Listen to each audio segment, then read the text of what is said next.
Okay, everyone is here and it is 10 o'clock. So I will call our meeting to order, our regular council meeting for Tuesday, July 14th at 10 a.m. and recognize that we are conducting our business today in Tla-o-qui-aht territory and that we have a member of council joining us today also from Snuneymuxw territory. I also want to note that the video, a video is being made of this council meeting, so it is being recorded and it will be posted on the District of Tofino's YouTube channel.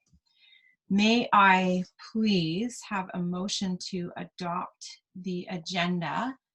Although, hang on just one moment, sorry, council. I just want to clarify, I saw a late email coming in with a late item, and Elise, could you just quickly say, is this something we can consider adding at this point? Has been added.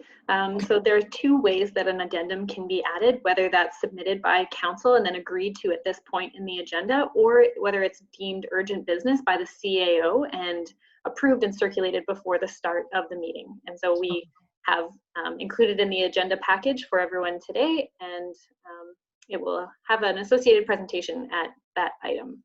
Okay, thank you. And then also, I just want to let council know, we at that time, at that item on the agenda, we can then discuss, you know, how you want to handle that, given that it was late. But it is in the agenda, so I will ask then for a motion to adopt the agenda, please. Thank you, Councillor McMaster. Seconded by Councillor Chalmers. Any questions at this point about this, about the process? Okay, thank you. All in favor? Thank you. None opposed? Motion is carried. Okay, so next we have minutes from the regular council meeting that was held on June 23rd for adoption. And moved by Councillor Law, seconded by Councillor Chalmers. Are there any errors or omissions noted in the minutes? Seeing none, all in favor of adoption? Thank you, that's everybody. The motion is carried. All right, so this is the public comment time, but I don't see any requests for public comment, which means we will go to our next item, and that is the delegation from Cermaq, Canada. And I know today we are joined by Brock Thomson, Amy Jonsson, and I think Eric Jonsson as well. So over to you, and if you are sharing your screen, I think you would be able to go ahead and do that now. So you have up to 10 minutes to make your presentation, and then we have time for questions and answers after that. Okay, thank you. So my name is Amy Jonsson. I'm the Communications and Engagement Manager for Cermaq. I am going to be sharing my screen and running the presentation. With me today is Brock Thomson, our Innovation Director, and Eric Jonsson, who's our Regional Production Manager, and they're going to be running through the presentation. So I will just share my screen and hand it over to you, Eric.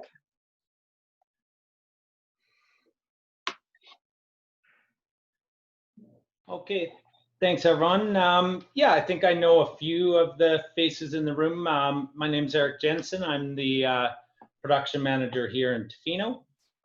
And you can just move on the slides there, Amy, to the introduction page. And this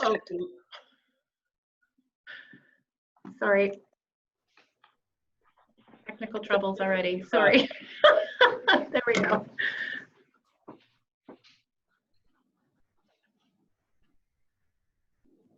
Okay, are you going to go to the first slide? There, or what are you seeing the overview slide? No? No, we're seeing the final slide, and I think your screen might be frozen, and we've experienced this before, so you might want to just shut off the screen sharing, get your presentation back to the first slide, and then start the screen sharing again. Okay, I Give that will a try. redo here. Nope, no problem. We understand these things. Okay, let me start again here. Share screen.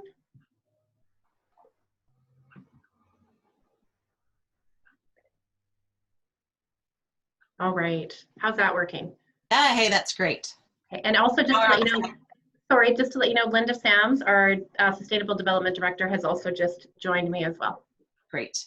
Excellent. So everybody can see okay? I'll just want one quick check with council. Can anybody not see?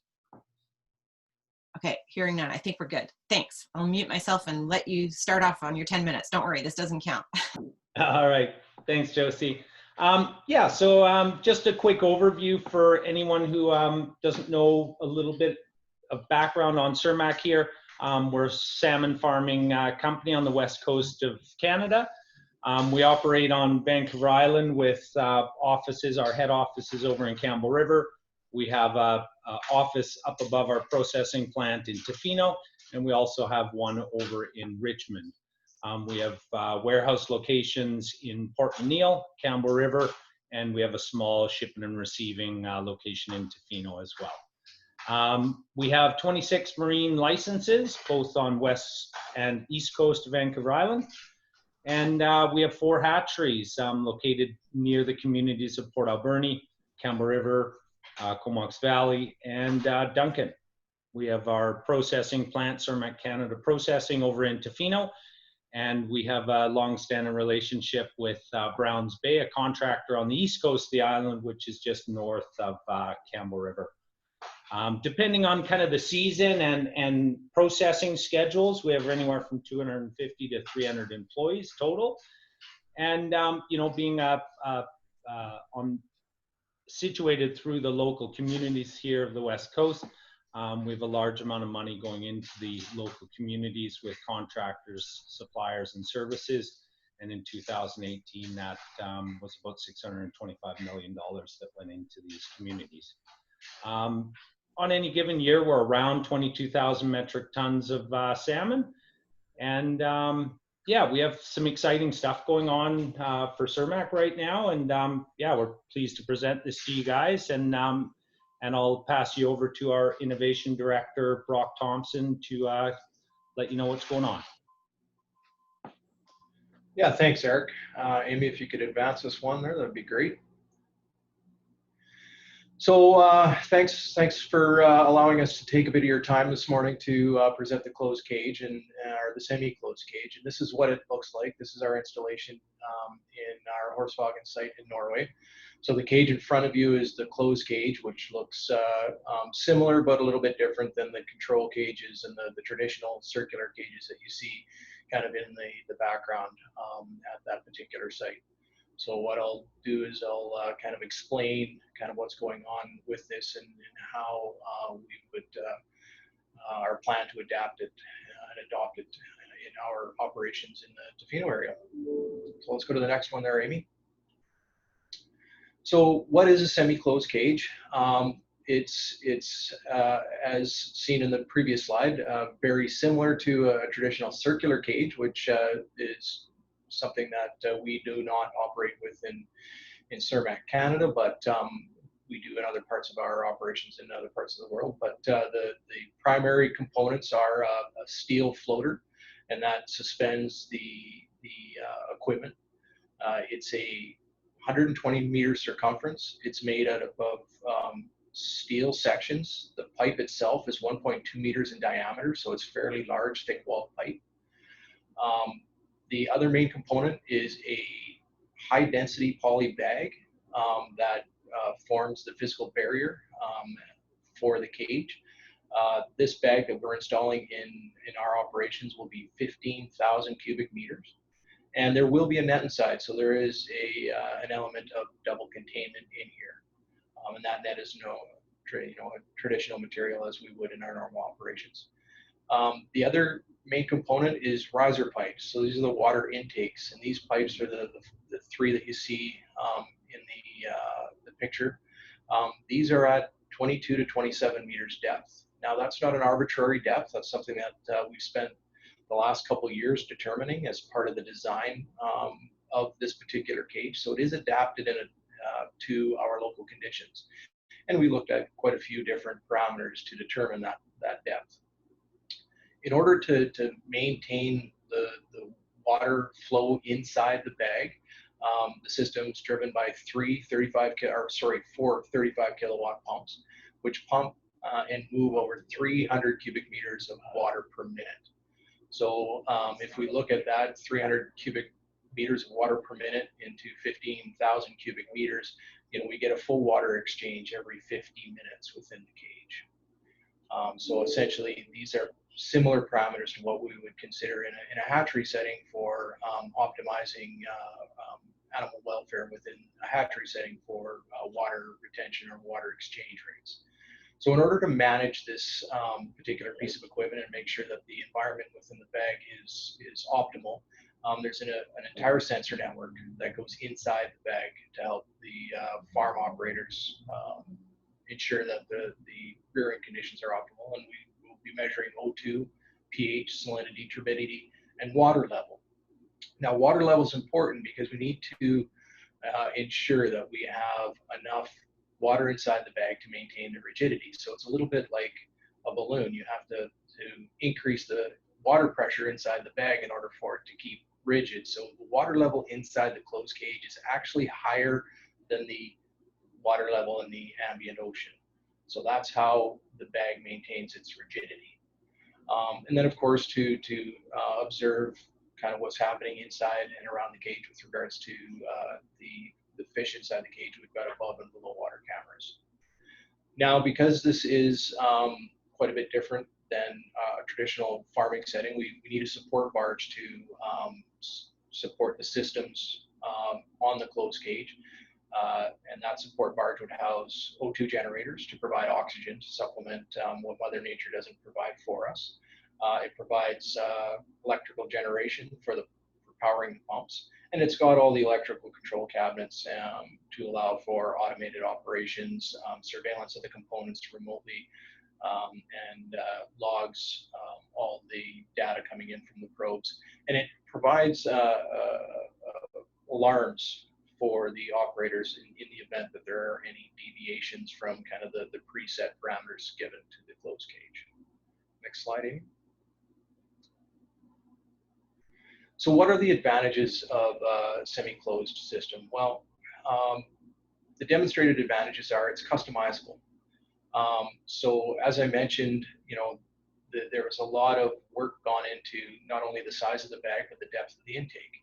So we spent a lot of time analyzing the physical and biophysical characteristics of our sites in the Tofino region, and especially Miller Channel, where we plan on putting this first installation. Really looking at things such as dissolved oxygen and other parameters to make sure that we were providing the optimal rearing environment for the fish. And then we've also got greater control. With these seawater intakes at a certain depth, we can actually put them at a depth that we can eliminate a lot of the challenges that we would experience with algae, sea lice, really kind of reducing the likelihood of introduction of those kind of insults into the system. It is semi-closed, so that physical barrier does reduce the potential for interaction between wild and farmed. It is adaptable, so the one nice thing about this is we can continue to operate, and this will support our existing operations in the Tofino region. So we can adopt it and adapt it to the particular farm sites as well as the region in which we operate.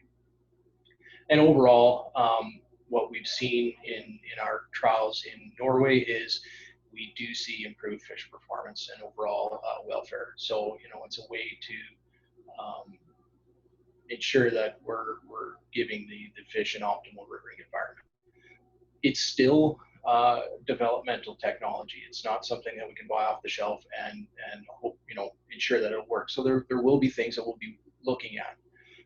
We've had success in Norway, but we need to ensure that we have the same success here in British Columbia. So we'll be trialing the system to get a clearer picture of what this effectiveness is in minimizing the interactions that I've described above by essentially monitoring the environment and the fish inside the semi-closed cage. Dissolved oxygen, again, this is still a body or an area that we're spending a lot of time learning about oxygenating sea pans and really understanding the biological oxygen demand with our biomass inside the cage. So there's a lot of work that'll be going in making sure that we meet the changing oxygen demand as the fish grow in the semi-closed cage.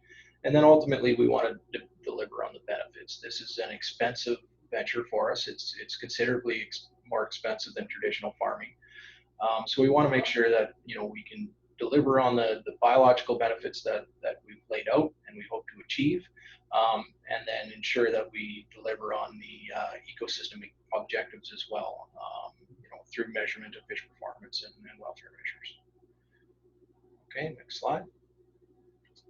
So what do we know so far? Sorry, I apologize for interrupting. I just want to say we're at or just coming up to the 10 minutes after we started a little late there. So, okay, I'll do my best to get through this. I think this is the second to last slide. So okay. essentially we've done 2 introductions into our cage in Norway. This is a smaller cage with different depth parameters, and as such a little bit less water volume coming in. We've done 2 cycles and a staged approach. 170,000 fish the first, 400,000 fish the second.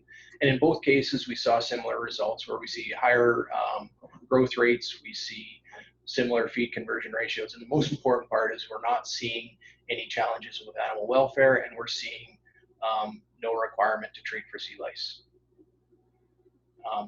That's what we're trying to replicate here in British Columbia. Okay, Amy? So we've partnered with Canadian Maritime Engineering to get this built. The assembly is underway at their Canal Beach site. The line or the production plan is as such. We've got about 3 years of planning work for this. Assembly started in Europe this spring, and the Canadian assembly is happening now. We hope to have this in place for final commissioning for entry of fish in November, and then it'll be an 18 to 21 grow out cycle before we get the final results. Next one, Amy. And then just some pictures of the assembly process happening in Port Alberni. We've got a group of 5 welders working 54-hour weeks for 8 to 10 weeks in order to get this done. So it's a large assembly process, it's large equipment, and being supported by Canadian Maritime Engineering. So we've got local support there, which is really nice for the potential for future installations. Okay. Great. Thank you, everybody. Great. Thank you very much, Brock and Amy and Eric. Amy, if you can switch your slide or your screen sharing off, that would be great. And then we'll be able to all see each other again. Perfect, thanks. And thank you very much for including the materials that you did in advance. So we had an opportunity to take a look at those. And it would be terrific. I think all of council would appreciate also receiving a copy of the presentation. So that if that is something you can send to our staff, they can distribute it. That'd be great. Thank you. And so now I'd like to open it up to members of council for any questions that you have about the presentation and the project. Okay, we'll start with Councillor Steer and then we'll go to Councillor Anderson. Thank you very much for the presentation on the new system. I'm not sure exactly who to direct this to, but Brock, maybe I'll direct to you. In the, as you know, with the federal government and DFO is looking at having plans in place in approximately a 5-year time frame to go to closed containment systems. Is this project in line with that planning process, strategically speaking, or is this just a one step in a further strategy? Yeah, I can tackle that, or Linda, you can jump in. We see this as a way of working towards maintaining production within the Tofino region while addressing some of the concerns related to the protection of wild salmon. So this is something that for both of those, and we can deliver on that in a fairly timely manner. Yeah, I might just jump in there, and sorry, I'm in the background here. I was on another virtual meeting, so I had to, the quickest way was to jump in Amy's office. So we're managing social distancing here. Yeah, so for us, we had this well in the works before that policy announcement came out. So what we are looking at with this sort of innovation as a company, we're looking to address, some of the major concerns that people have around the salmon farming operations, and also we're looking for innovation for improvement in our performance. So that was underway. It's not a coincidence, but I think it wasn't prompted by that policy announcement. Okay, thank you. Councillor Anderson. Yeah, thanks for your presentation. And you spoke to the reduction of the problem with the sea lice. Another criticism that has been leveled against the farming industry is to do around the waste that is created, and both the fish waste and the waste from excess food. I'm wondering how this system might address those concerns. Yeah, thanks, Al. And that's precisely why at this point it's semi-closed, is because that technology has yet to be effectively delivered. And that's why we want to be part of the process and work towards that. You know, we're dealing with having 300 cubic meters of water coming into the system every minute. So obviously there needs to be 300 cubic meters of water coming out of the system every minute. So that is a large volume of water to treat. So as you can appreciate, the filtration and sludge collection technology needs to catch up, and we're going to be keeping a close eye on that, and maybe even participating in what that looks like moving forward, because that we do see that as the next evolution of this introduction. So yeah, at this point, it is part of the development of the technology, for sure. Thank you very much. Are there any other questions from members of council? Okay, seeing none. All right, well, thank you very much again, Eric and Amy and Brock, for taking the initiative to come to Tofino Council and present about the project, and Linda as well in the background. Thank you for being here. All right. Thank you for having us. Thank you. Great, thank you. Yes, thank you very much. Thanks, everyone. Okay, so we're going to move on in our agenda now into the correspondence section, and we'll just go through these carefully one by one. We've got lots of correspondence today, and our first is a letter from the City of Rossland regarding the Global Covenant of Mayors for Climate and Energy Change, a description of their perspective on joining the Global Covenant. And I think that this has stimulated a couple of questions amongst a few councillors just about the state of Tofino's planning around climate action and climate initiatives. So I want to open it up to council for any specific questions. Councillor Chalmers. Thank you, Mayor Osborne. After our conversation yesterday, I was suggesting a motion to put this forward to a CAL meeting to maybe have an update from staff about where we are with our policies. I appreciated in the letter that it wasn't just a symbolic statement, but there was actually sort of some action items, and I'd be interested in having further dialogue on it. Thank you very much. And I know that Aaron is our staff lead on a lot of these initiatives, and I think he knew that this question was going to be asked, and so might have a few words. Yeah, thank you, Mayor Osborne. I think the staff would be excited to bring forward that discussion to a future CAL. It is part of our planning and our current OCP process, and it's also been identified in our upcoming budget. So happy to expand further on it at a future CAL meeting. Thank you. Any other members of council? Do you have a comment or any questions about that? Okay, Councillor Chalmers, do you want to make a motion? Sure, I'd like to make a motion to direct staff to bring forward an update on our energy and climate action plans Sure. to a future CAL. Thank you. Is there a seconder? Thank you. Councillor Law, any questions on that motion?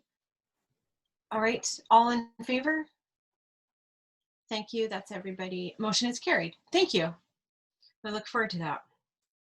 All right, our second item of correspondence today is a letter from UBCM regarding the 2020 executive nominations and some information about how that is conducted. This is kind of an FYI that's provided to us, but does anybody have any questions about it? Nope. Okay, then let's move on. Also, in the vein of UBCM, we have 2 letters, one from Minister Robinson, the Municipal Affairs and Housing Minister, as well as from Premier Horgan regarding the upcoming virtual UBCM and the opportunity to meet with, make requests to meet with ministers, as we usually have in person every year, but this year it'll be a little bit different.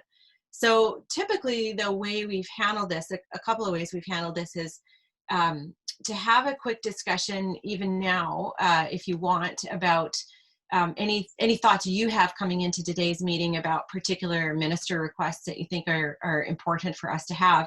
And then we do a little bit of background work and kind of come back to a future council meeting to say, here is a suggested list of ministers to meet with and get council's ratification of that. Another thing that we do and have done in past years, and I have already been approached by the mayor of Ucluelet on this, is to talk to Ucluelet and understand what requests they're making and what they're thinking of, and whether we should make some joint requests together. Because in the past, of course, there have been issues, and there still are, that are of regional or more regional nature, like talking about replacement of the Tofino General Hospital and that kind of a thing, that it is more powerful for us to go together with a common voice. So as part of this discussion now, I'd love to hear your perspective on that, and suggest already that it's probably a great idea for the 2 mayors and the 2 CAOs at least to have a Zoom meeting, and we can have a discussion about those joint interests and bring that back to council as well. So let me open it up and ask if anybody had a particular meeting that they really want to request, or any initial thoughts right now. Councillor Steer. Just to quickly follow up, Josie, on that joint request with Ucluelet, would it also be potentially with the ACRD with Kel to be invited in? Would that be something as that joint sort of movement on some of those common issues? Would that be an appropriate request? Okay. Absolutely, yeah. Councillor McQuaid?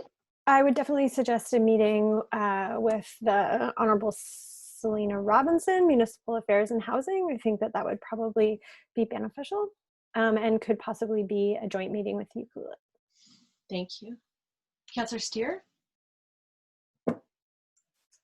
Yeah, I'd love Minister of Finance Carol James to have a discussion with her, if that was possible. And regarding? I think about mostly around alternative sources of revenues for municipalities, and some of the maybe the UBCM 2013 fiscal futures, and follow up on those sorts of items that may be related to that. Thank you. I think we made that request last year. Yeah, we did. Yeah. And I do know, actually, on the vein of that, the Strong Fiscal Futures report, the UBCM did strike a committee, as I think you know, a special committee on finance, to dig up that report again and look at it, and they're coming back to the UBCM this year with some tweaks and recommendations. Anybody else? Councillor Anderson. I think it'd be a good idea to meet with the Honourable Minister for Health, Adrian Dix, and possibly that could be a joint meeting with Ucluelet to keep reiterating the need for the upgrades, or a new hospital, really. Mm-hmm. So that's something that I hope you'll bring forward with Ucluelet, Mayor. Okay, thank you for that. Anyone else right now? Councillor Steer? Yeah, go ahead. It was just following up from last year too, and it's not ministerial, but Parliamentary Secretary Rice and for emergency preparedness. That I thought that was a valuable conversation, and if maybe if that would be appropriate to make that request as well. Thank you. Anyone else right now? Okay, so yes, Councillor Law. Yeah, sorry, I'm a little, I haven't been to the UBCM, so I'm not completely aware of how it works, so forgive me here, but I'm always concerned with the schools, the relationship between Tofino and Yuki, our teenagers going to there, and funding for our West Coast schools. So I'm not sure if that's something we can put a plug in for, how that would work, but I'm just throwing it out there. Thanks. Why don't I take that up with Mayor Noel too, and come back. Yeah, one of the things that we really like to do when we make the requests of minister meetings, and of course we have to do this when we fill out the paperwork, is really make the case for why we want the meeting and if there's a specific request or ask.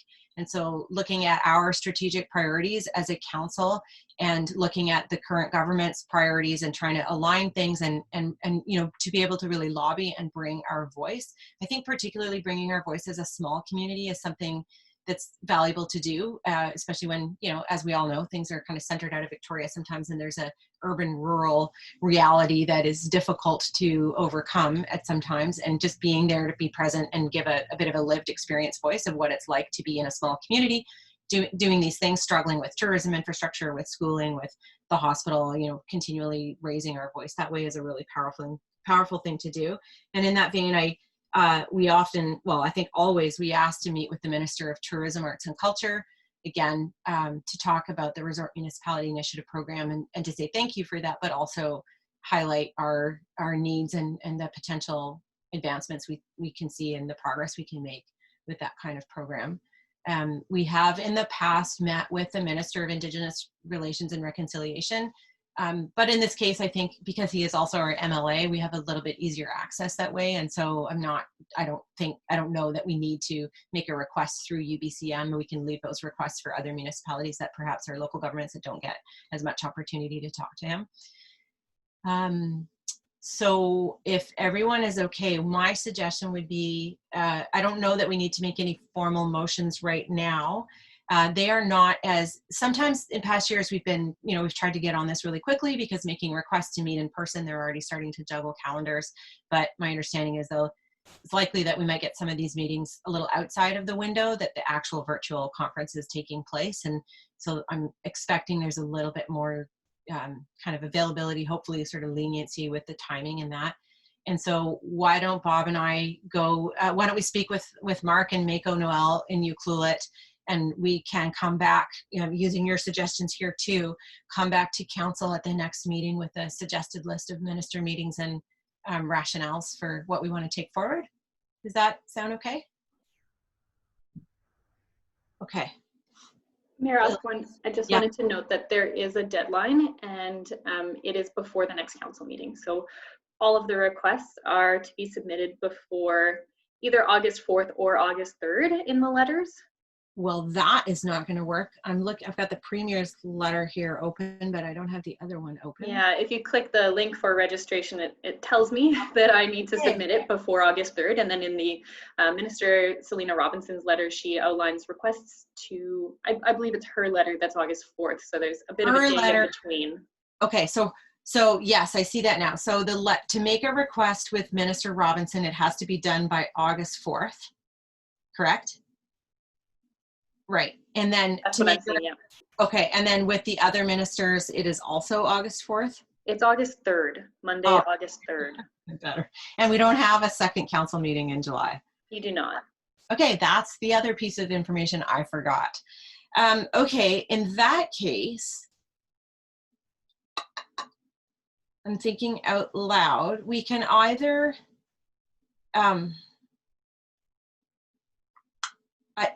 okay, I'm going to look to you, Elise, and ask you for suggestions. Sure. What's the best way to handle this? So I think I've got a few ministers listed here in my notes. So I've got Minister Robinson, Minister James, the Minister of Health, Parliamentary Secretary Rice, Minister Fleming, Education, and the Minister of Tourism, Arts and Culture. And if there's general agreement in those requests, I have noted beside Minister Robinson and the Minister of Health to coordinate with Ucluelet. Did that feel right to everyone?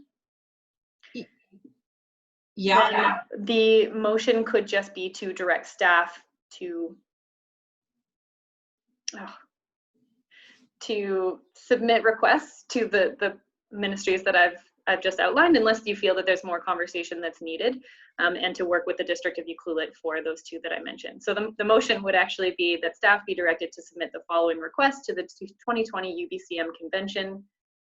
Minister Robinson, Minister James, the Minister of Health, Parliamentary Secretary Rice, the Minister of Education, and the Minister of Tourism, Arts and Culture, and that staff be directed to work with the District of Ucluelet on requests to Minister Robinson and the Ministry of Health.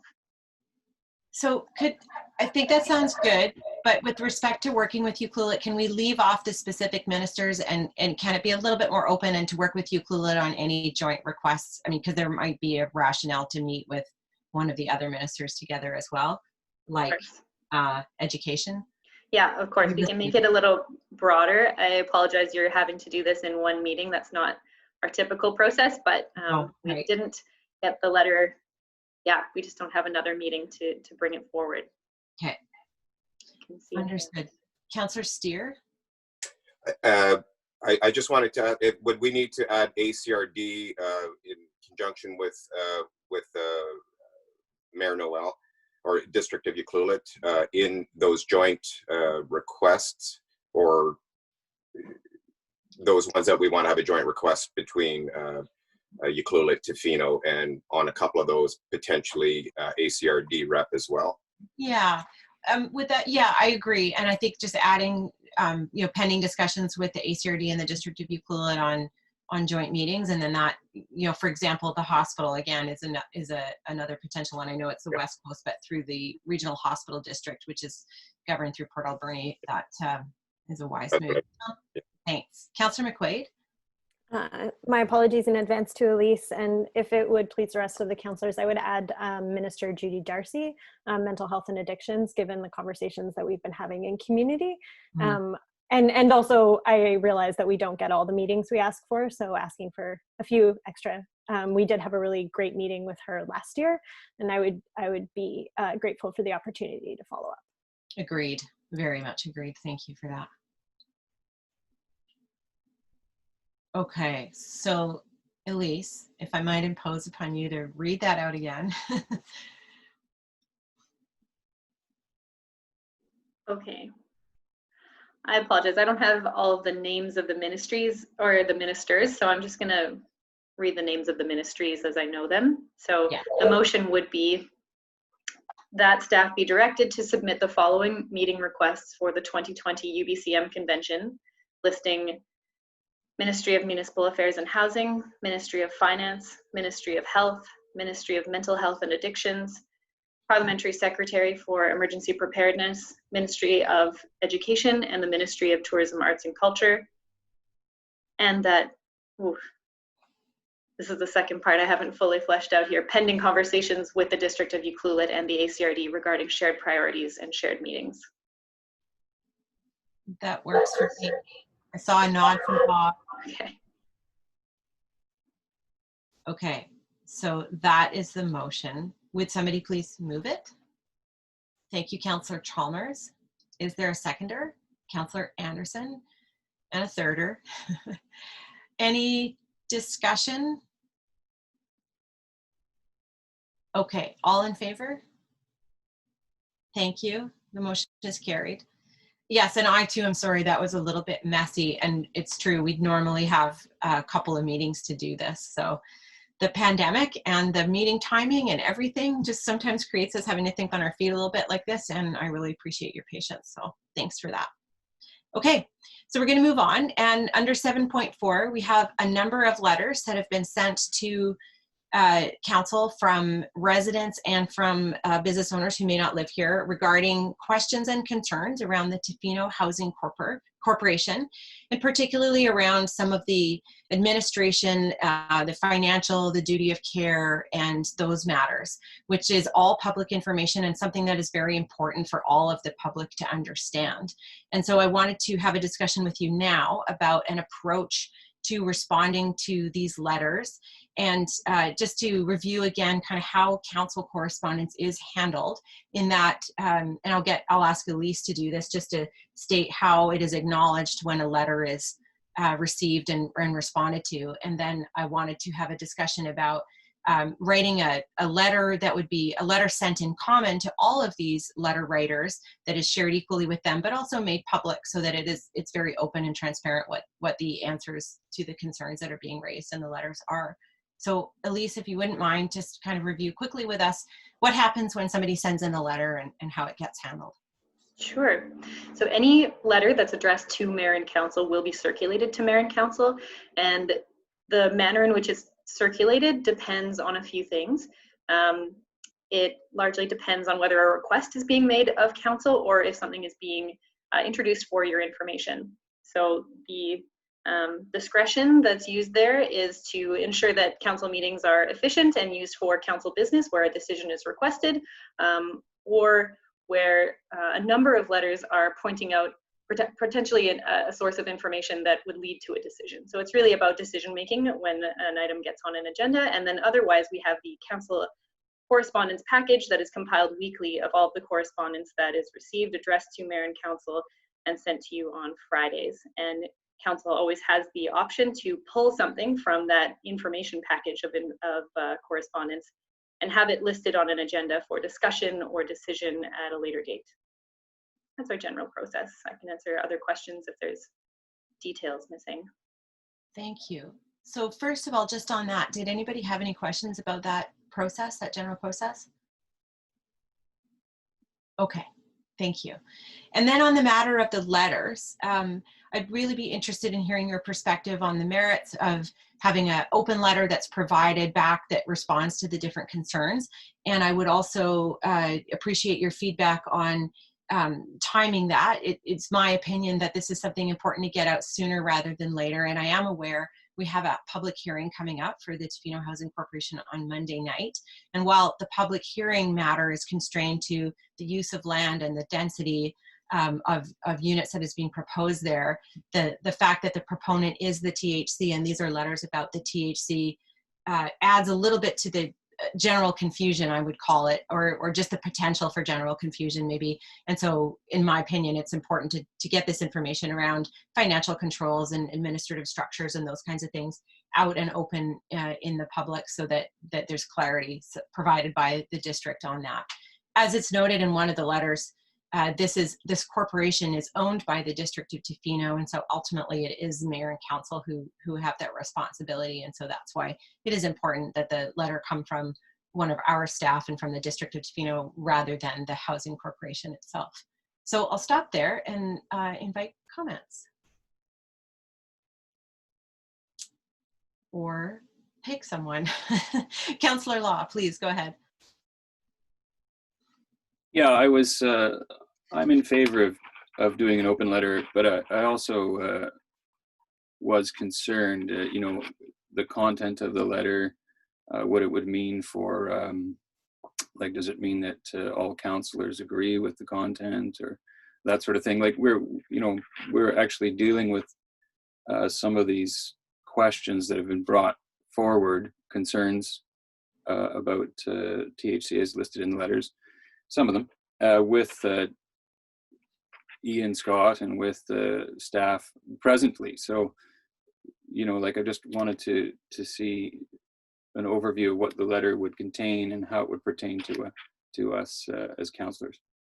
Sure, and thanks for that. And I think, yeah, it's important to understand, especially when we ask our staff to correspond on our behalf, what they're doing with respect to presenting the facts and the state of the matters, as opposed to political or ideological positions or that kind of thing. And I think Bob has given this some thought. And so maybe Bob, if I might ask you to speak to how you would go about, if we chose that direction and asked you to craft a letter that would answer some of those responses, or sorry, some of the queries in the letters, how you'll handle that.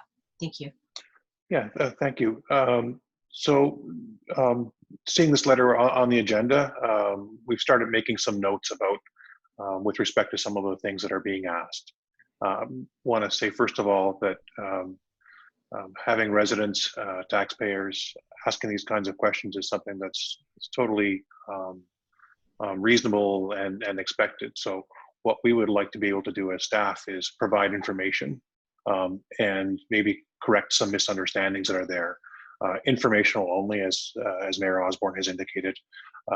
As a staff person, I'd be writing the letter as a staff person rather than as a board member, so not really interested in getting into the merits of what's being done. But for example, describing where money has been spent, where that money has come from, and so on.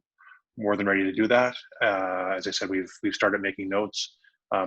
Our director of financial services has weighed in. She's on holidays now and has provided me with some information that would help kind of flesh out some of the facts that I think that people should have in hand. Thank you, Bob. Councillor Law, does that help answer your question? Yeah, I think it really does. Yeah. Okay, thank you very much. Anybody else? Councillor Chalmers and then Councillor McQuaid. Thank you. I just want to say that I think the letter is a good idea, and I like the idea of it being open and sent not just to the letter writers, but to Tofino as a whole, and before the public hearing would be great as well. So I'm in support of it. Thank you. Councillor McQuaid? Yeah, I'd just like to register my support for having a letter written. I do think that what CAO McPherson was saying is true. I think that questions and comments regarding the Tofino Housing Corporation from Tofetians is not only expected, but I'm grateful for a community that is thoughtful enough to ask these questions and to write letters about them. And I agree with Councillor Law. I do understand that addressing facts and not ideology or political bent is really key. So I'm grateful to hear from CAO McPherson again that will be, of course, the stance that we're taking and the communication that we're going about having. In terms of timing, I agree. I think that if there are concerns about the Tofino Housing Corporation, confidence begets confidence. If you have confidence in the organization, then the confidence that will be had in decisions afterwards tends to follow. And I'd be happy to have this happening before the open house. So, thank you, Councillor Steer. Yeah, I won't reiterate other than to say I echo everyone's sentiment so far, and that I do support the open letter, and I support the timing of that letter to the public. Thank you. Any other comments or different perspectives? Councillor Anderson? Yeah, I would support addressing these concerns in an open letter as well.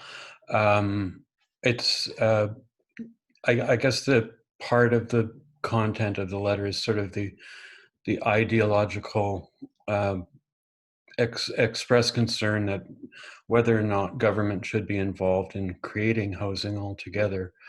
And I don't think the letter should go into that, obviously, but I would like to just say as a counselor, I've invested a lot of time and effort, and the district has as well, in supporting moving forward on housing, and the timing is right to move forward with federal and provincial assistance in providing and creating housing.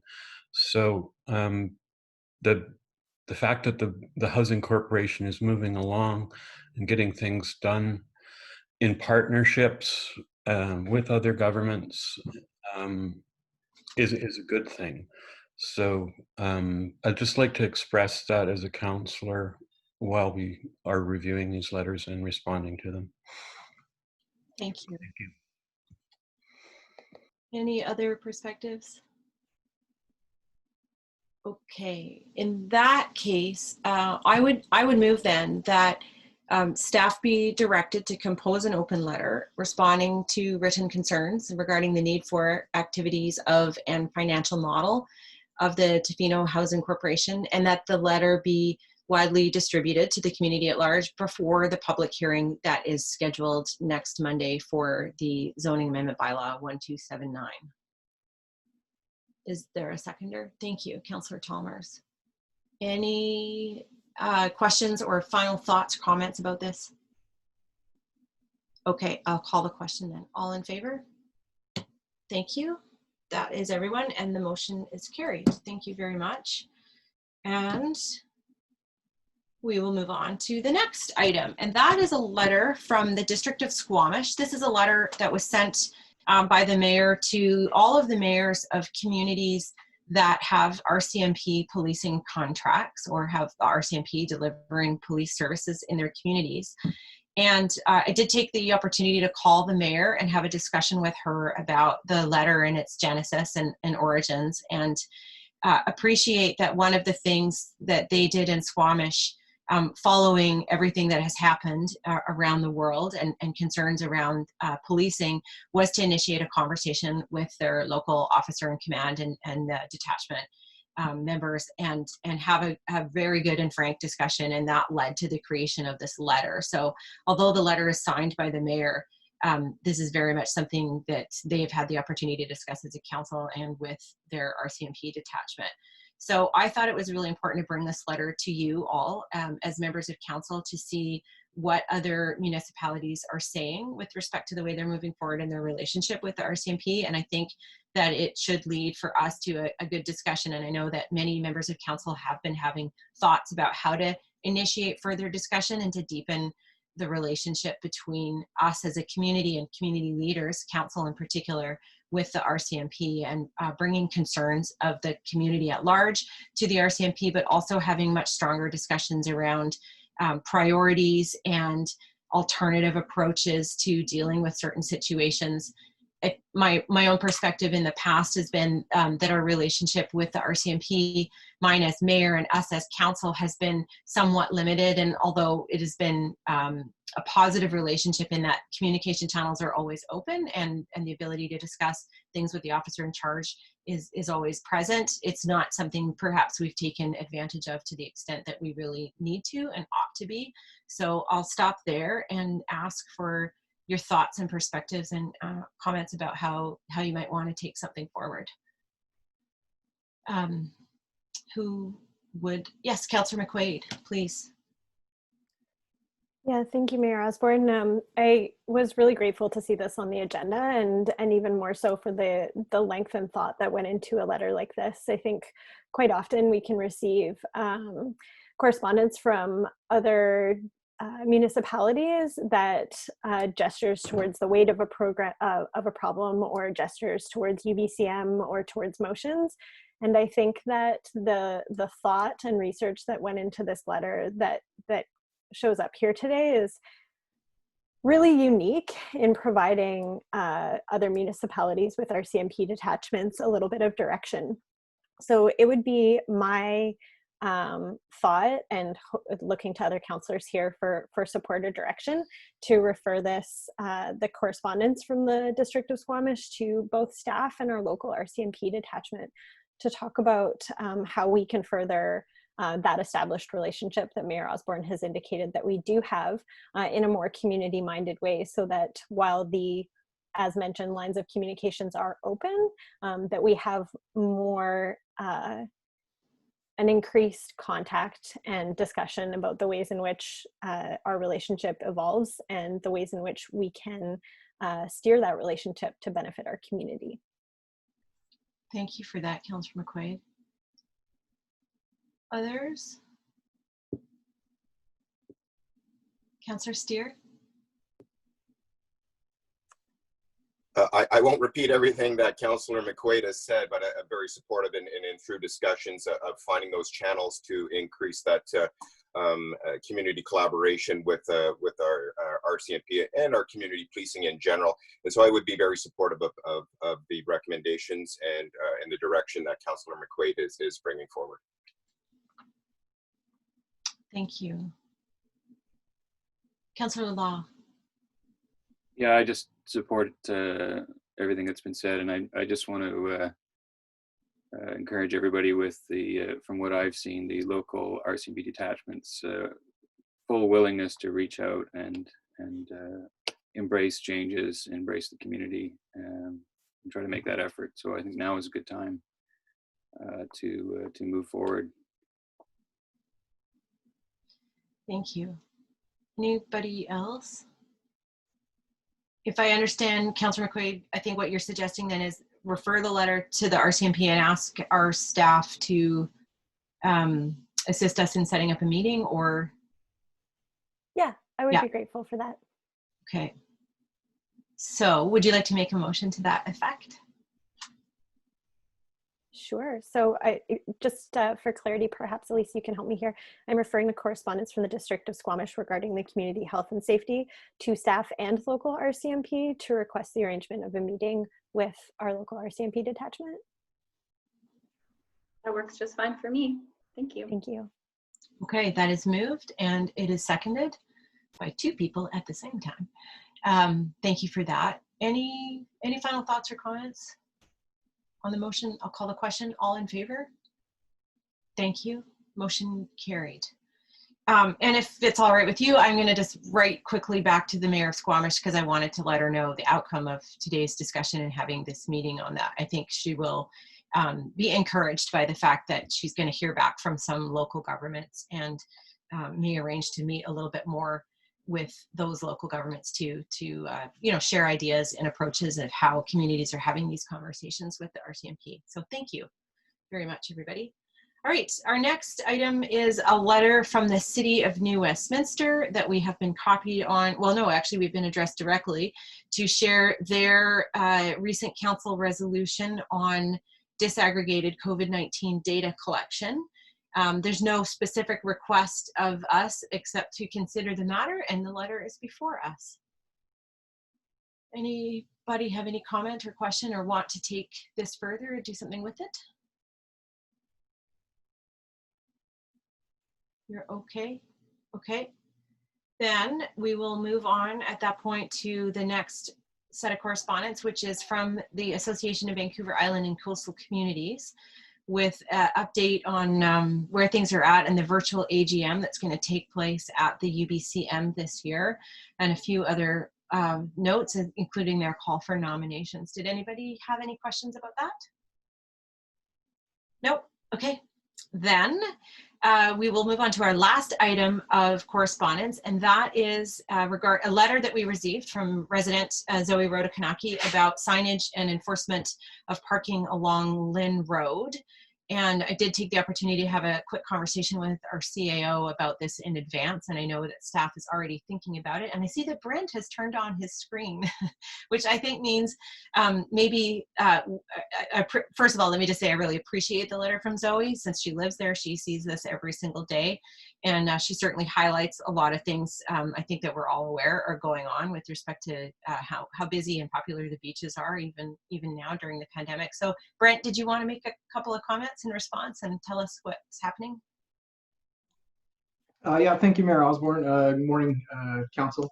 I know that our Director of Engineering and Public Works has had some thoughts on some of the issues and things that could be done from his perspective. I would like to try and address some of the enforcement issues and those sorts of things. Clearly, this is not an issue that is new to our community, but I'd also like to point out that it's not unique to that particular road. And I understand that there's definitely pressure and desire from our residents to have immediate responses from our bylaw team to be able to react and be there to deal with it every time there's a new vehicle that happens to be in an area where it shouldn't be. But we do make every effort to try and prioritize the needs amongst the entire community. So it's not always about parking, it might be about beach fires or following up on people's sign permits and things like that. So there is comments in the letter that ask for adequate staffing and being on and available during the peak hours.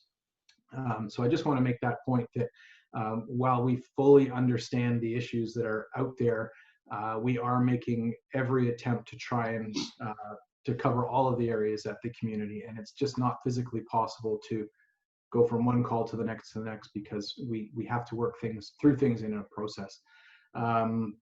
As far as the signage and those types of things, myself and Fraser are looking into different options that we may use.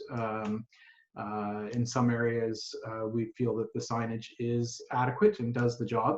But we also acknowledge that sometimes it does not matter what type of sign that you put up, people will tell you that they didn't see it. And it's not just about parking, it's about other issues as well too. So we could sign the entire street with larger signs and it may help, but it also may not. So we have to take a careful, systematic approach to how we're going to deal with it. The one thing that I don't have any knowledge of is our letter writer does make reference to previously we never used to allow our tour buses on the street, and I've spoken with our current bylaw staff, which does not have years of service in the community. Myself, I'm not aware of that historical piece as well too, so I'm not really able to comment on bringing that back because I'm not familiar with the history of that particular item. When it comes to wheels on the road and ticketing people or having vehicles removed for having their wheels on the road, the shoulders of the road in the areas where parking is currently allowed, they do erode and deteriorate based on use. And so the width of the shoulder when the sign was posted may have been perfectly suitable for allowing a vehicle to pull completely off the road. Over years, some of that has changed and it's not always possible. So the bylaw enforcement team, when we are assessing whether or not a vehicle is obstructing the road, a lot of it comes down to first, is there a sign that indicates that the individual is allowed to park in that area? If yes, have they made every effort to get as far off of the road as possible? With not having well-established curbs and shoulders, it's a bit of a moving measuring stick on what is the specific situation to that piece of road where the individual is parked. So if to the passenger side of the vehicle, if there's still 4 feet of space on the shoulder and it looks as though the individuals have made no effort to move over, then they're likely going to get a ticket for obstruction of the road.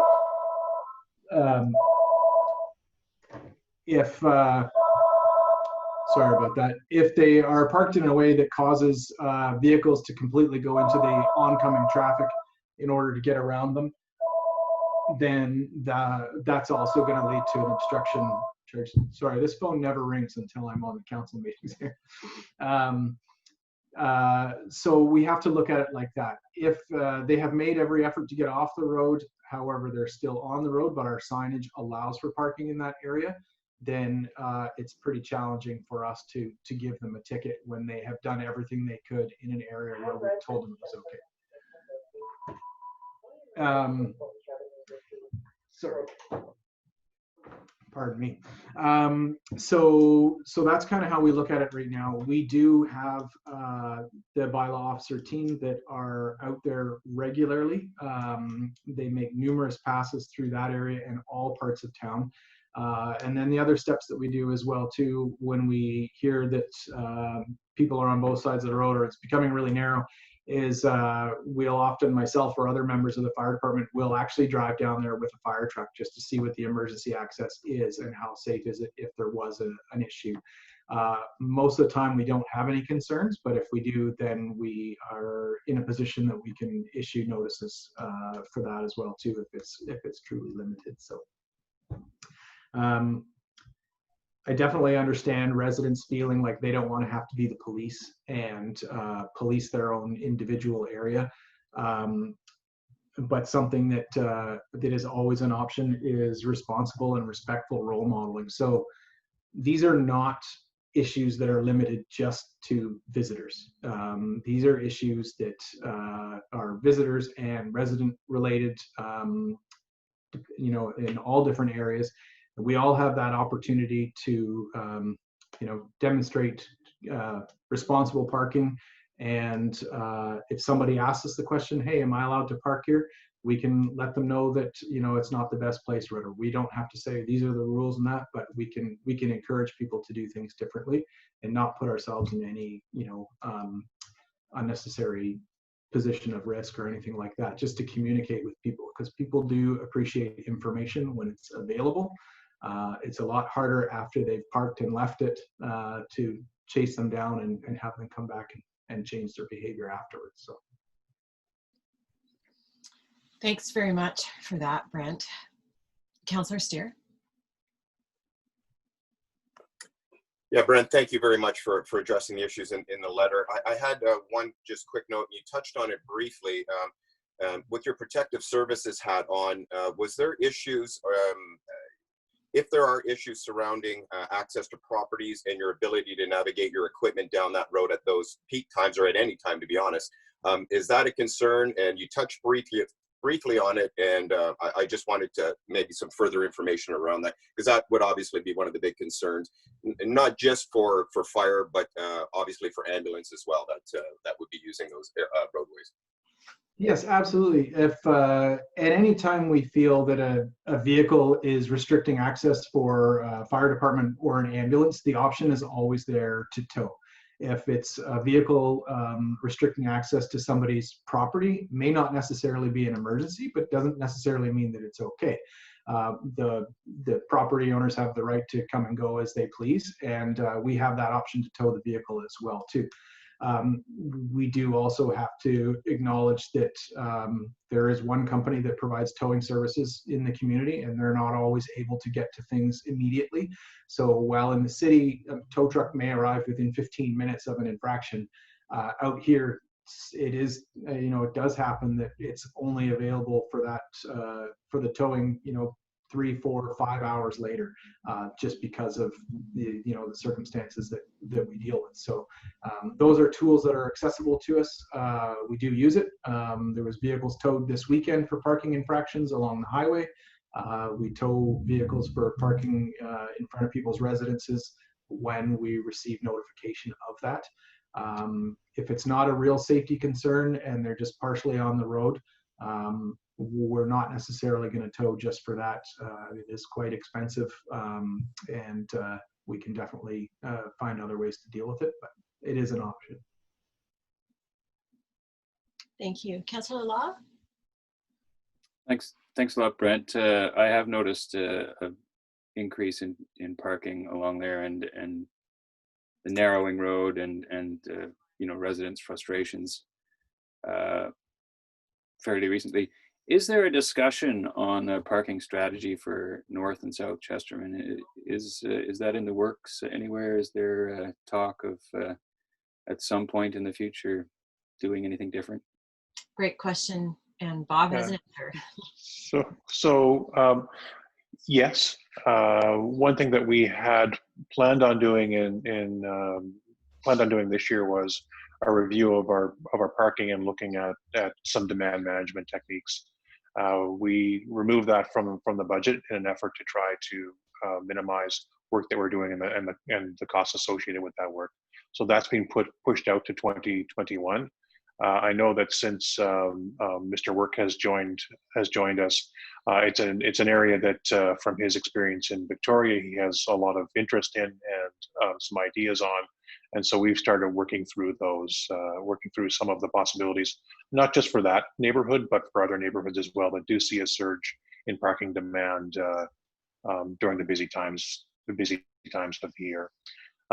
Maybe if I could just comment, getting back specifically to the letter, I'm quite familiar with Lynn Road, and I want to say there's not much in the letter that I disagree with. And I think that it has really been magnified this year as people are looking for those open spaces to practice safe distancing. Beaches are a great place to go, but at the same time, there's an impact on like so many things we've observed in the last 4 months. The COVID pandemic has kind of magnified some underlying problems, and the underlying problem here, to put it simply, is this is a 2-lane road that was designed for local traffic that now has some other private and commercial uses happening on it that just weren't anticipated. So it comes back to us as local government to try to find some solutions, and Brent has mentioned enforcement is one of them, but some strategies on how we can manage demand and how we can do some long-term planning for a better road, because at some point there's the paved surface of that road has to be replaced. So are there some smart things that we can do to make that more usable for the uses that are now occurring? Thanks, Bob. Councillor Anderson?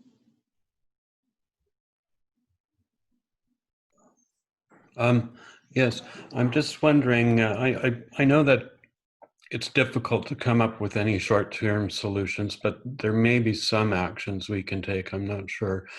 I know one time we wanted to change parking strategies, and it took several months to get signage created that we could even put up, and then more time to put that up.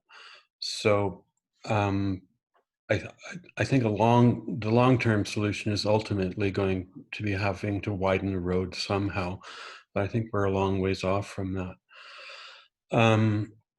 So I knowing those things, I'm just wondering if there's anything we can do in the short term, or are we just going to have to live with this situation until we look at the budget for next year? And then once we do get to that point, I think we have to be quite a bit in front of it, just because of the delay in getting signage and so on. So yeah, those are my thoughts. Thank you. Bob? Yeah. So yeah, thanks for the thoughts, the comments. There are some things that we can do in the shorter term, and as Chief Baker mentioned, staff have been out there, and actually by coincidence, in advance of the letter, staff were actually out looking at some of the challenges on Lynn Road, and so I think there are some pieces of temporary signage that can be put up. And the letter in front of the letter writer's home, I think she's now got a cardboard sign out there that, or I did have one that, at least a temporary municipal sign dealing with one specific issue is one that comes to mind that I would hope that we can deal with fairly quickly. When we did our signage plan for all of our wayfinding signage plan, we actually did include some regulatory signage. Again, directed at asking folks to be respectful when parking their cars in what really is a neighborhood. So we'll try to advance some of that before the end of the summer. I can't commit on timelines now, but those are some things that we can get going fairly quickly here. Thank you. Any other questions or comments from the letter? Bob, would you just like us to refer this back to staff then? Yes, thank you. Okay. Would somebody like to make a motion to refer the letter to staff for response? Yes, Councillor Thomas. So moved, just as you said. All right, perfect. Seconded by Councillor Anderson. Any final thoughts or comments before we vote? Okay, all in favor? Thank you. Motion is carried. And that brings us to the end of our correspondence section, and we will move into our reports. So the first report is about the addition of assigning authority for Laura Morehouse as our Manager of Financial Services. I don't know if there's any, does Laura have any comments, or is this a no staff comment because it's pretty straightforward, or Bob does? I'll just say basically what you just said. This is essentially a housekeeping item. With the addition of a manager of financial services, it's appropriate for that person to have signing authority. And just to give council some comfort, and it is referenced in the report, we do, in addition to what council authorizes us to do, our CFO, and in conjunction with our auditors, there are internal controls that are in place. So, and then in addition to the internal controls, so an internal control might be, two people from one department don't sign off on something. So when transfers occur, they typically at this point are signed by Nyla and then by me. And in the future, it may be that it would be signed by Ms. Morehouse and myself. And then the other thing that we do kind of informally is there are 3 members of council that get pestered by us every once in a while to come in and sign checks. When we sign checks, we try and have it so that it's 1 staff person and 1 council member. So there are those controls that are in place that I just wanted council to know. And what we're proposing is that we have a 7th person added as a signing authority. Thank you very much. Any questions from council about this? All right, would somebody move the motion? I move that staff be authorized to add Laura Morehouse, Manager of Financial Services, as a signing authority for the District of Tofino. Thank you. Moved and seconded by Councillor McMaster. All in favor? Thank you. Motion is carried. All right, moving on to the housing agreement bylaw. about 351 Arnett for the Tofino Housing Corporation. So I know we have a presentation from Peter, and let's go through the presentation and we'll have some discussion, and then we can talk about how we will handle it from there. Thanks. Sure. Thank you, Mayor Osborne. Good morning, Mayor and Council. I'm just about to share my screen here because I do have a short presentation. Great.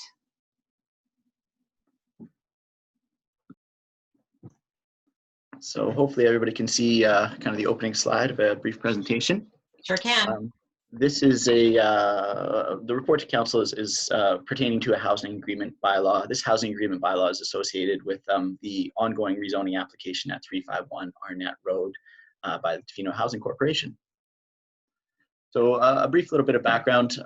The zoning amendment application is currently moving through the typical zoning amendment process. This is bylaw 1279/2020. We have currently finished second reading, and we have a public hearing scheduled for next Monday, which I'm guessing you are all aware of. This housing bylaw is associated with this zoning amendment. One thing to kind of note about this that's a little bit different than the typical approach is that we are recommending holding off adoption of this housing bylaw until the proposed subdivision is complete.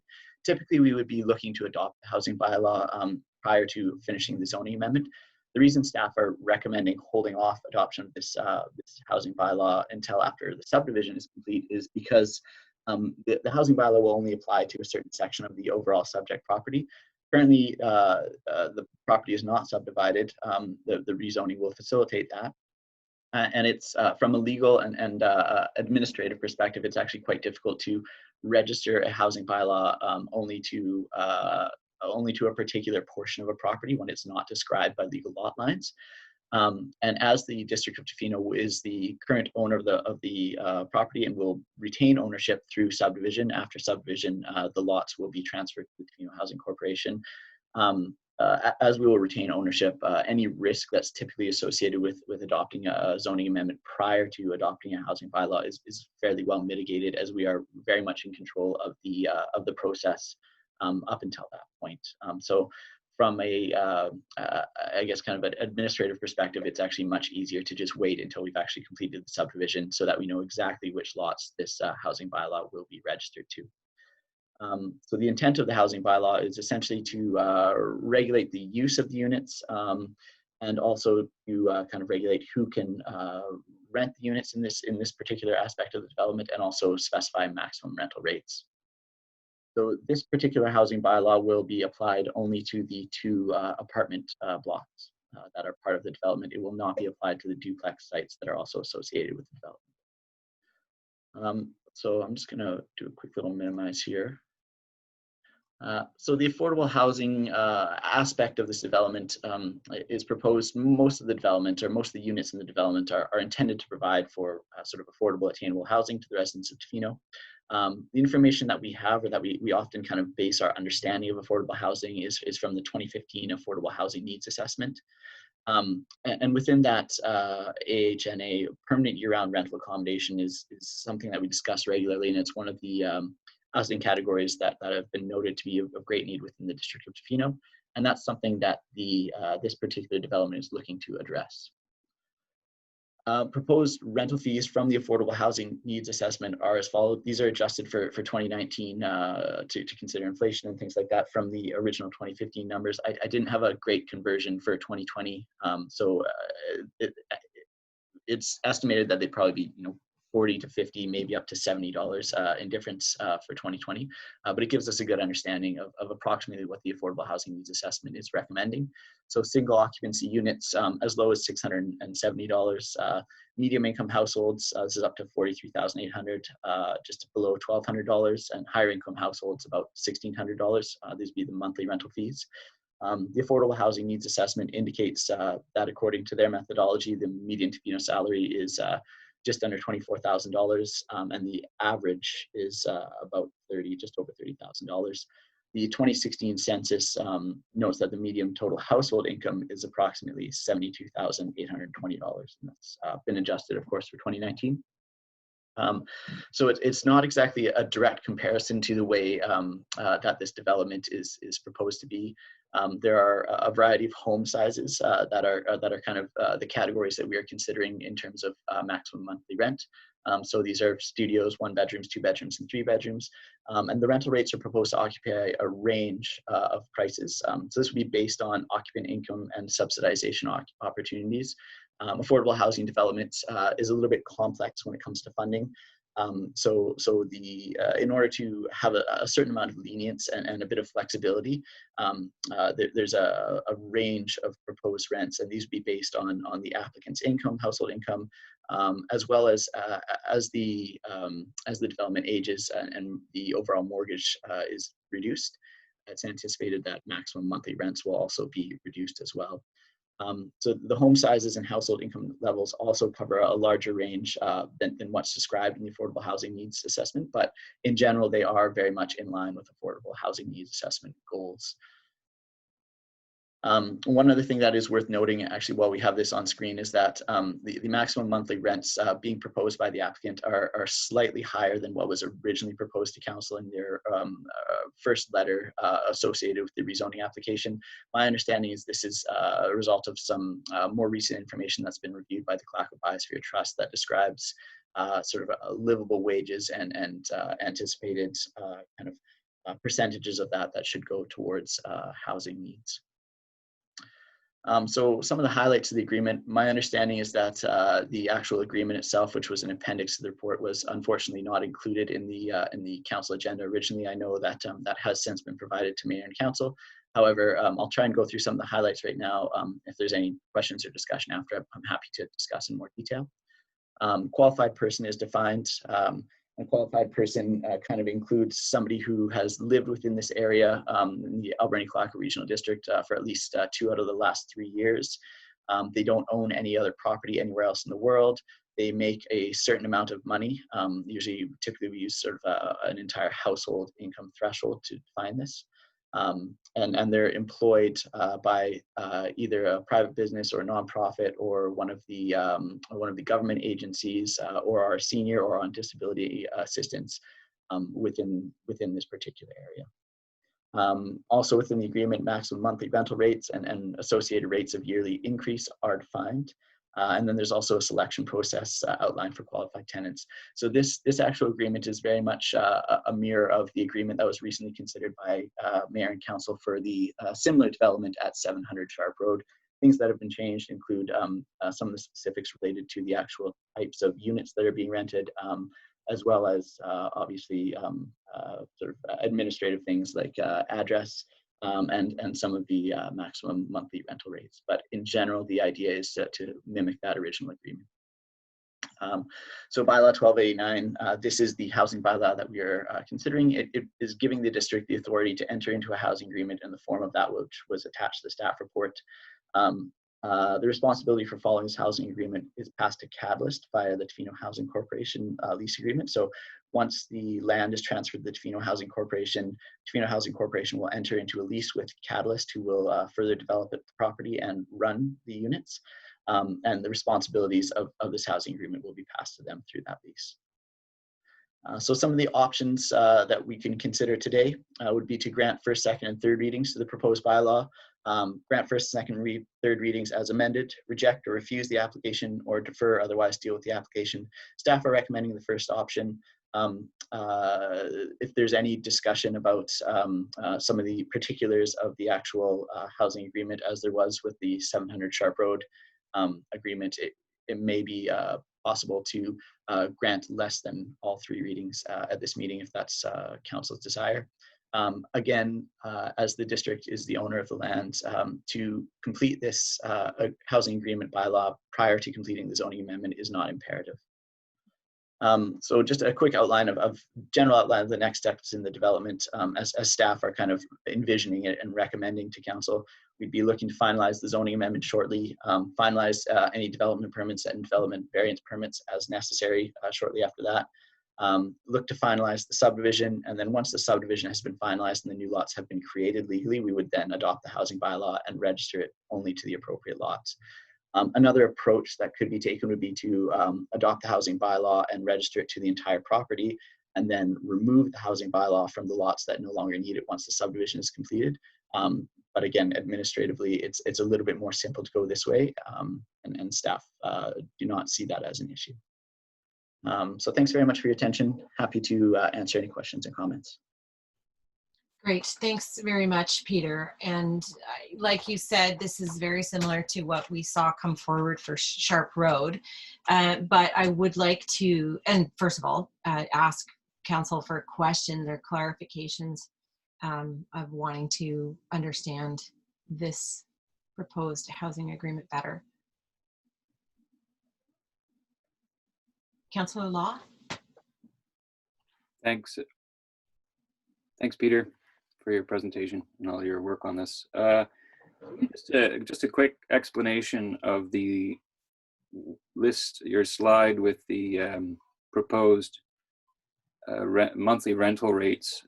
In parentheses beside those numbers, you had low, $375 low. Can you just explain that? Was that lower than market value or market rates, or is that?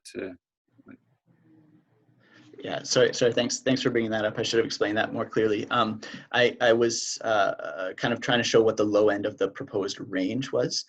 So in their original proposal to council, the applicants have presented essentially a range of proposed rental prices. So the prices that have been kind of indicated within the housing agreement and were indicated on that chart are the maximum rental rates that would be permitted to be charged. My understanding is that it's anticipated that many of those rental rates will be lower. However, this housing agreement would permit the applicant to charge up to that maximum fee. The low indicated the low end of the scale that was originally proposed. So it could be as low as, say, $375 per month for a studio. Again, depending on, my understanding is depending on any subsidizations that are acquired by the applicants, particularly as time goes on and the overall mortgage is reduced and the cost of operations are reduced, and further also depending on the applicant's total household income, that may be a consideration as well. Thanks. Go ahead, Dan.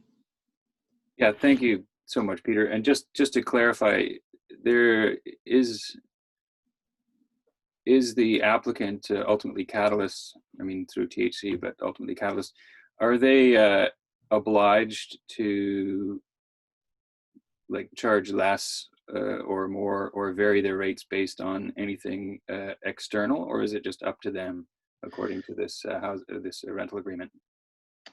With consideration from a legal perspective, with this agreement, their only obligation would be to charge the same as or less than those numbers.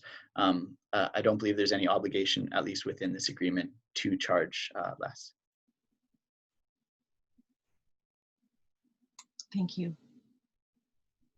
Anyone else? Councillor Steer.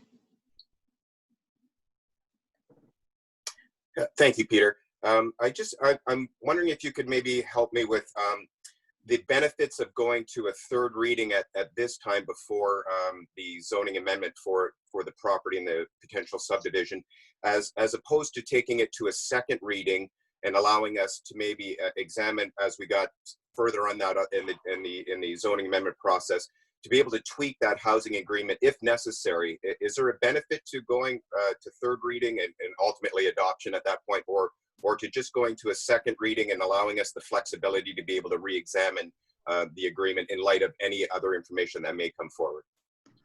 The benefit to going to a third reading in one instance would be that it can then be adopted at a subsequent meeting, but you would only require one more meeting for adoption. Typically within the Local Government Act, for almost all bylaws that are adopted, between third reading and an adoption, you'll need at least, I believe, 24 hours. I can't remember exactly what the language is, but you essentially cannot adopt a bylaw at the same meeting as you've had third reading. So this would just set us up well to adopt the bylaw within one more reading. If we only read to, say, first reading or second reading, that would then require us to have another meeting to essentially bring us to third reading, and then one final meeting to bring us to adoption. So it's more of a timing thing, really. It's not any sort of requirement, but it just sets council up nicely if council's well satisfied with the terms of the agreement at this point, to adopt the bylaw at a singular meeting following this. Thank you. Bob, did you have something to add? I was going to say that on the, maybe from the other direction, if council thinks that there are some revisions to be made, then my recommendation would be either give it 1 or 2 readings at this point with some direction to staff to make some changes, and indeed we can even wait to see if there are more comments that emerge in the future. The second thing I would like to give council a little bit of advice on is some of this material came to council very late, and if council feels they are not familiar enough with the content of the bylaw that they can advance the bylaw, then my recommendation would be that maybe provide some comments to staff for revision based on what you do know, and we can bring something back and we can go away without the bylaw having any readings and bring something back in the future. Thanks very much for that good advice.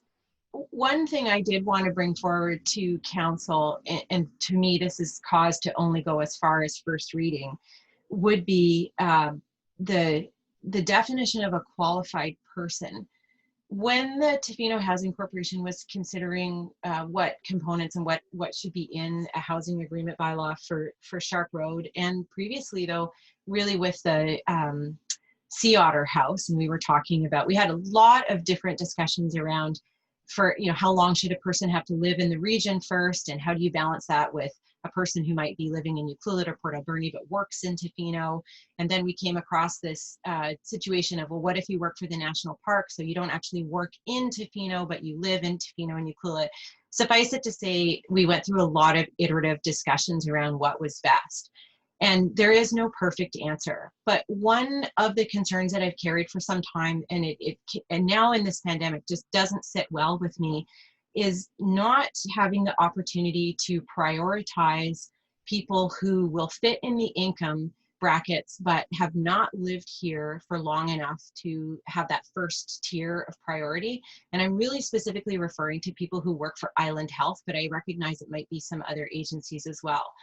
In all of my discussions with Island Health at every level, from the CEO down, the thing that I consistently hear that hampers us on the West Coast is their ability to attract and recruit staff because of the lack of housing. And the area that concerns me the most is really around mental health and substance use services, and the fact that we are understaffed on the West Coast due in very, very large part to housing. So I just feel that there could be a missed opportunity here without having the option to create, I don't know what it would be if it's an agreement with Island Health or if it's a percentage of units that are set aside and treated differently. And I don't have solutions today, but I want to be able to discuss this with the Tofino Housing Corporation and Catalyst potentially more, and hear the perspectives of Ian Scott and the other housing board members, as well as hear perspectives of members of council about that. That's the kind of tweak that I'd be interested in discussing further.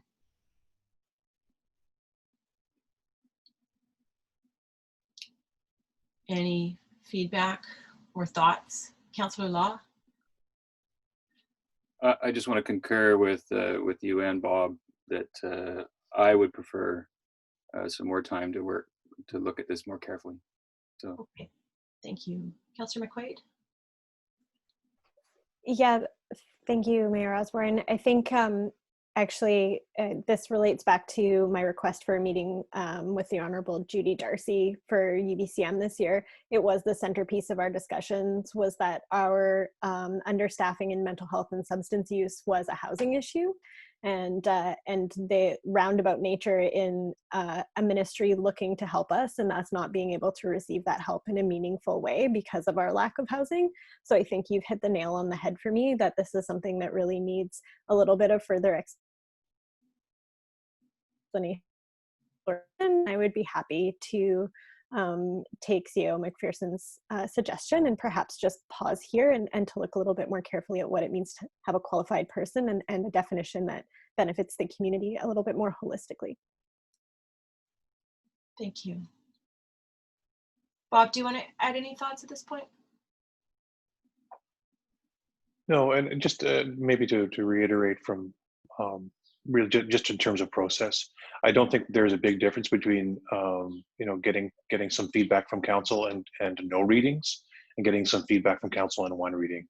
If we have some good feedback now, we can then go away and develop something that we think is more consistent with what council is looking for, and then bring it back for third reading. So it doesn't put us any further behind or ahead by not giving the bylaw any readings at this point.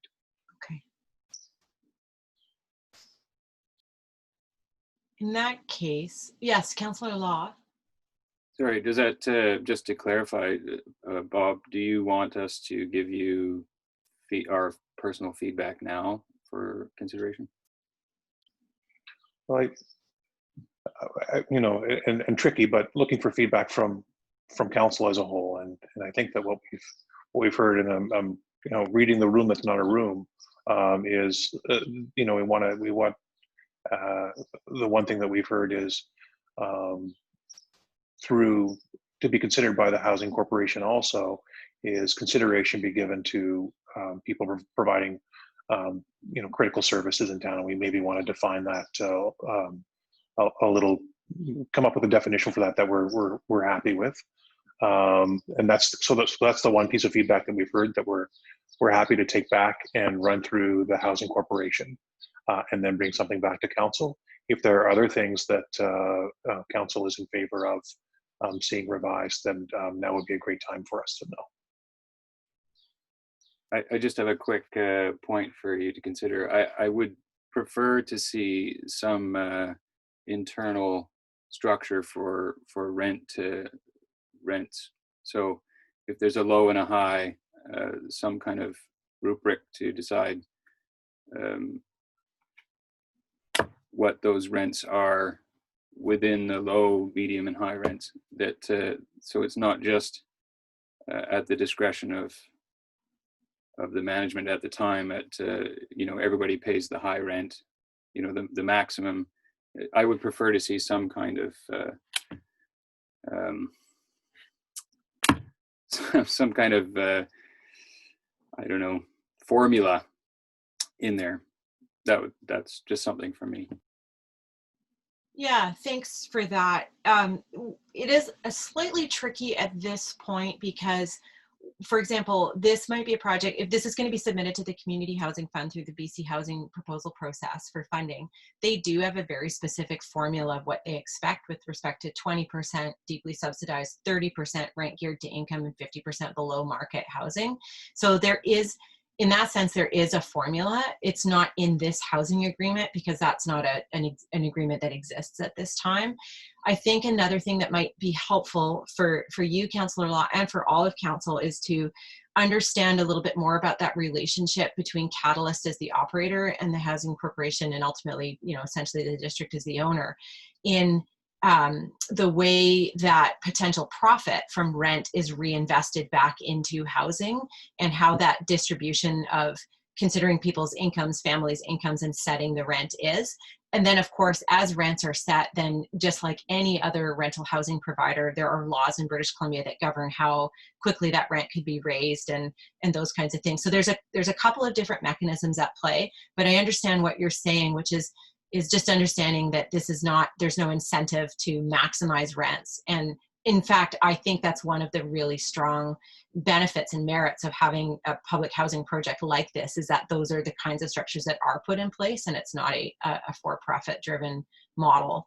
But it has to be cost driven and covering the costs. And so in the early days of paying back a mortgage on this project, then those costs had to be covered. And further, under BC Housing, in order to even meet these rents that would cover no more than 30% of a person's or a family's income, which is the definition, the strict definition of affordable, the income on rental income on a project like this won't pay the construction loan back, and the long-term mortgage that results. And so that's why long-term subsidy from BC Housing might be required to actually make this whole project work.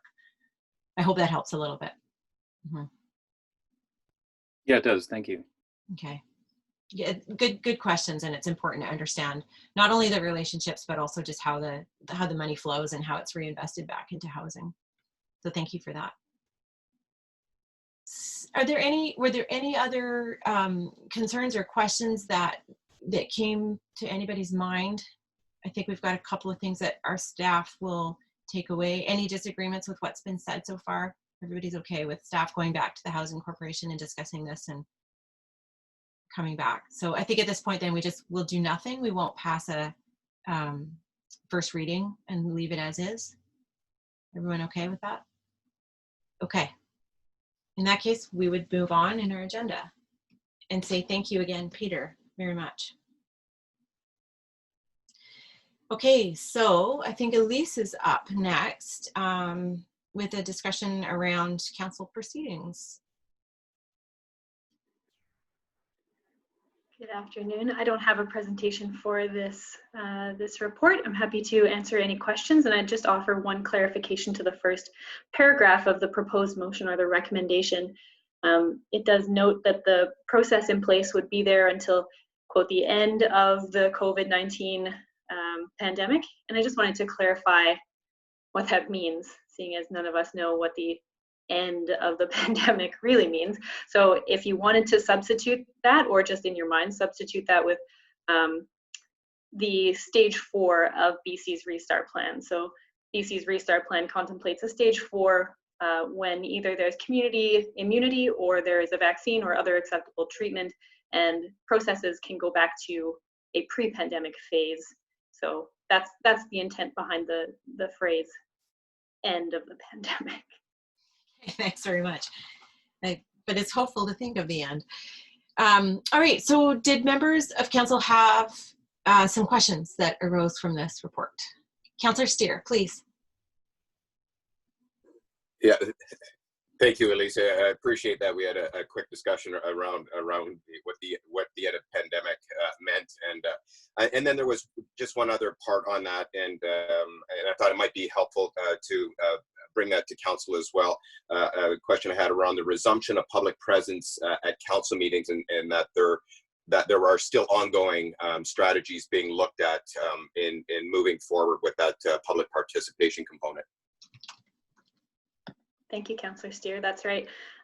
Right now, we're moving towards having all of council together in the council chambers, but the parameters of the building don't allow for the public to attend. But depending on how long our timeframes are in this phase 3 or the continuance of the public health measures, we may be looking to other spaces to allow the public to attend. And we are constantly reevaluating what the best space, what the best way to include the public in the meetings are, and whether that looks at the community hall as a permanent facility, and we'll be trying that out with a public hearing coming up soon, or other venues. Not that there are many other venues to look at, but whether that includes other types of electronic participation. We're constantly reevaluating that, and that's what we're getting at in the report there, that we are looking to include the public, and it's an evolving process to do so. Thank you, Elise. Any other questions about the report? If not, maybe turn your attention then to the recommendation. I'm happy to move, but I just have a question. Are these three separate or? Looks like all in one. Together? Great. So I'll move that the District of Tofino Council continue to hold electronic council meetings with all of council participating from the same venue as practicable, due to the inability to safely accommodate council, staff, and the public in the Tofino Council chambers in accordance with public health orders for the duration of the COVID-19 pandemic or until other arrangements are possible. And that in order to ensure openness, transparency, accessibility, and accountability, electronic meetings allow options for written correspondence, as well as web-based and telephone participation, and video recordings be made available to the public accordance with District of Tofino video recording of council meetings policy, and that electronic meetings are not to be considered closed to the public except in those circumstances permitted under Section 91 of the Community Charter. Thank you. Seconder? Thank you, Councillor Chalmers. Any final questions? Okay, all in favor? Thank you. Motion is carried. Okay, then that brings us to the Committee of the Whole minutes from our meeting that we held on July 6th for receipt. Move receipt. Thank you. Moved by Councillor McMaster, seconded by Councillor Chalmers, if that's okay. And any questions that arose from the minutes, or any errors or omissions?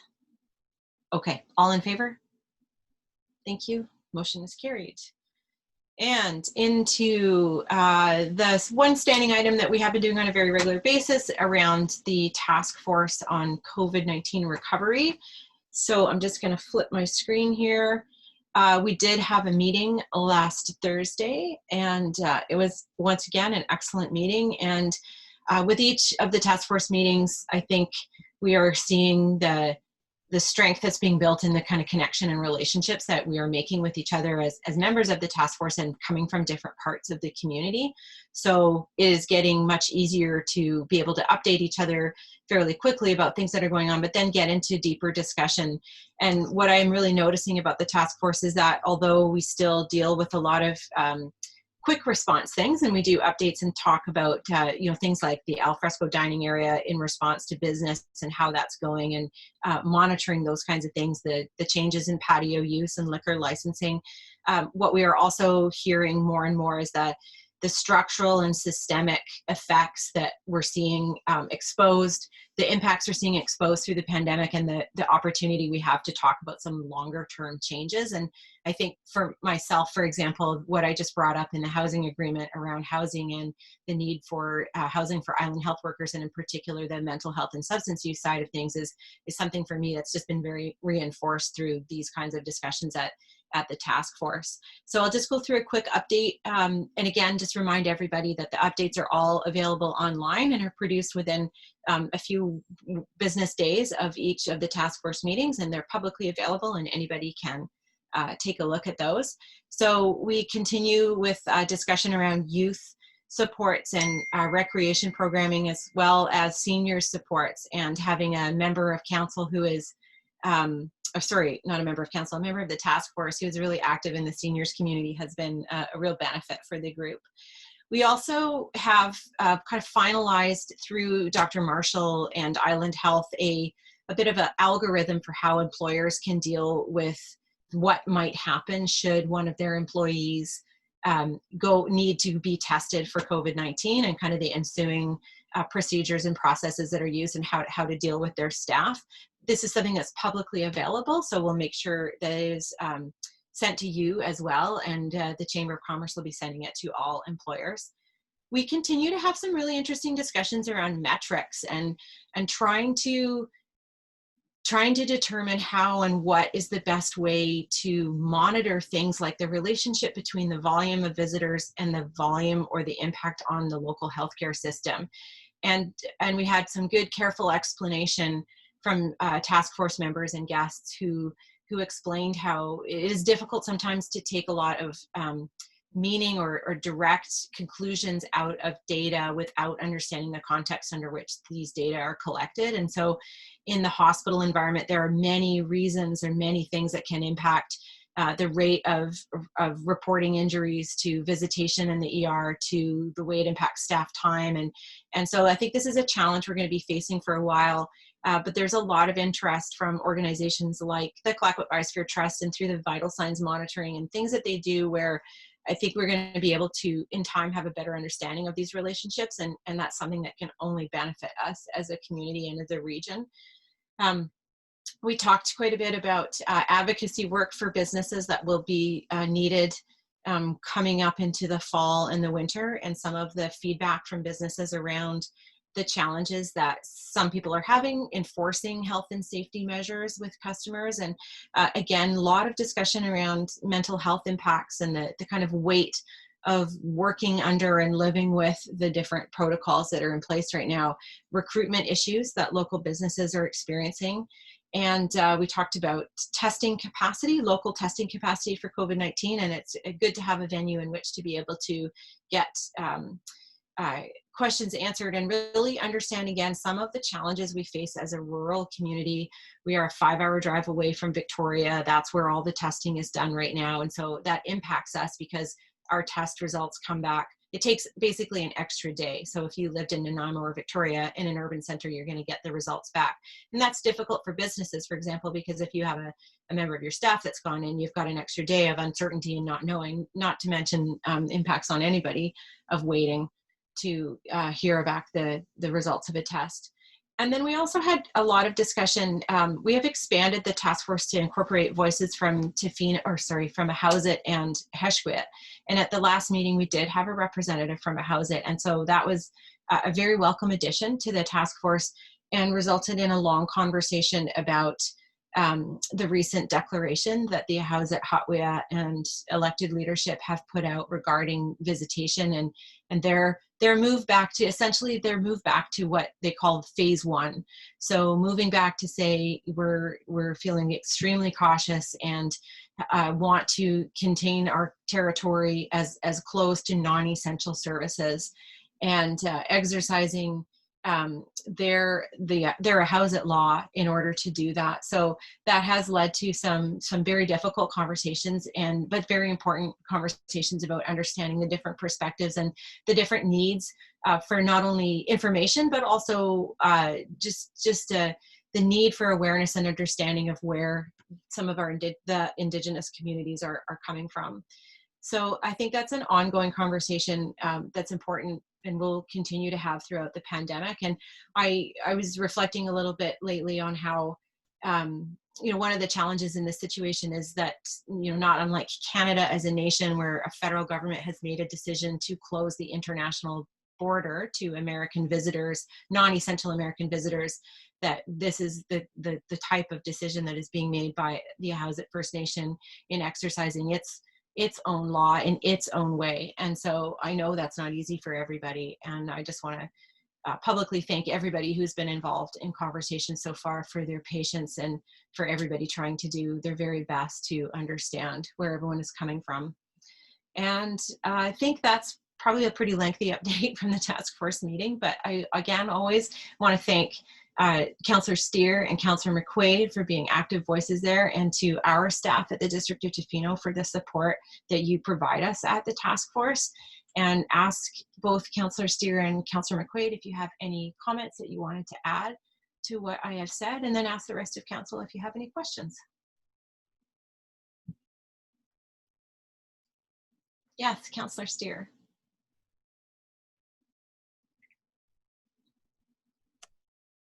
There we go. Thank you, Josie. You summarized very quickly, and I just wanted to add the one thing that I found beneficial is that I feel that we're building these foundations with a diverse group of organizations for some long-term relationships that I think will benefit the community and the region in general. And every meeting that we've been at, I see these foundations getting stronger and stronger. Thank you very much. Thank you. Yeah, thank you, Mayor Osborne. I think you point, and Councillor Steer also point to something that while this task force was struck, the relationships that have come out of it have led to other meetings and other relationships, and it has definitely grown from there to create some really solid understanding and conversations that will carry us forward. And I'm really grateful to be a part of those. So thank you. Thank you very much. And maybe in closing, I want to say too that the task force in no way replaces that government to government relationship that we have, for example, with Ahousaht or Heshquit or Tofino, or sorry, Tla-o-qui-aht, meaning that our council to council meetings that we have had are not set aside or less important in any way. And I'm very cognizant of the fact that there are 3 members of council who are sitting on the task force and that we're not able to have the full council there. And I welcome any questions from other members of council, and also to say that, the opportunity to meet council to council, please say so if you're feeling the need to try to do that sooner rather than later, but it's on the books for all of the nations and something that I talked to with all of the elected chiefs. Are there any other questions or any questions at all? Okay. All right, so in this case, I'll hand it back over to Councillor Steer because he wanted to do a thank you with respect to the graduation. So thanks, go ahead. Right. Thank you, Josie. Yeah, I just wanted to, this year, obviously, the grad ceremonies were somewhat unorthodox. And I just wanted to thank you to district staff, and particularly April, who really came through with a request through PAC. And she went above and beyond the call of duty to enact that.